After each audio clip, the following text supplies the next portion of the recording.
बात एमपी निकाय चुनाव की चल पड़ी है, तो इसमें इस वक्त बीजेपी कांग्रेस कहां बिजी, ये भी देख लें। वो एक्चुअली डैमेज कंट्रोल करने में लगे हैं और दोनों पार्टियों को कुछ झटके लगे, क्योंकि उनके बागी मनाने के बाद भी अभी भी मैदान है। 16 में से 6 निगमों में 7 ऐसे प्रत्याशी जो अब तक डटे हुए हैं।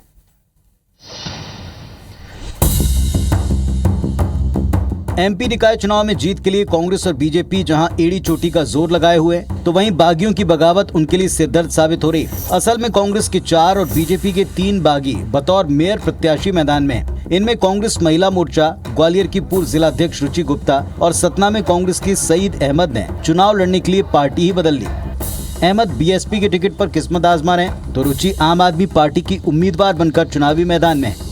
इधर छिंदवाड़ा में बीजेपी अपने बागी जितेंद्र शाह को मनाने की बात कह रही है, लेकिन अब तक वो मैदान में डटे हुए हैं। जिस दिन नगरीय निकाय का रिजल्ट आएगा उस दिन पता पड़ेगा कि 80% से ज्यादा नगरीय निकाय कांग्रेस पार्टी जीते।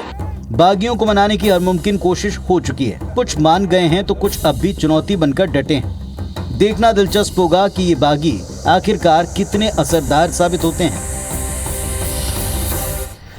तो वैसे तो बागी हर दल के लिए चुनौती होती है। बागियों से निपटना किसी भी दल के लिए सबसे बड़ा चैलेंज है और एमपी निकाय चुनाव में कांग्रेस बीजेपी दोनों इससे अभी निपट रहे हैं। ऐसे में बीजेपी कांग्रेस को किस किस तरह के डर हैं, जरा समझें, डिकोड करते हैं। कांग्रेस बीजेपी को सबसे बड़ा डर अपने वोट कटने का है, सीट पर हार तक का है। यह डर इसलिए सबसे बड़ा है क्योंकि यह चुनाव सबसे इंपॉर्टेंट है। इसे 2023 का सेमीफाइनल माहौल बनाने वाला कहा जा रहा है। दूसरी बात यह कि बागी अब दूसरी पार्टी को मजबूत करने में जुट गए हैं, जो दोनों दलों के लिए घातक हो सकता है और यही इनकी चिंता की वजह है।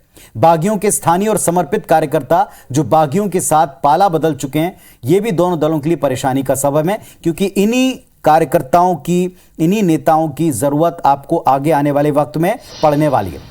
तो एमपी में निकाय चुनाव सिर पर हैं और इस बीच आरोप प्रत्यारोप ये भी आप देख रहे हैं कि ये भी बहुत तेजी से आगे बढ़ रहे हैं। एक तरफ आप बागियों से निपट रहे हैं, दूसरी तरफ आरोप प्रत्यारोप हो रहे हैं और इसकी सियासत खुलकर दिख रही है।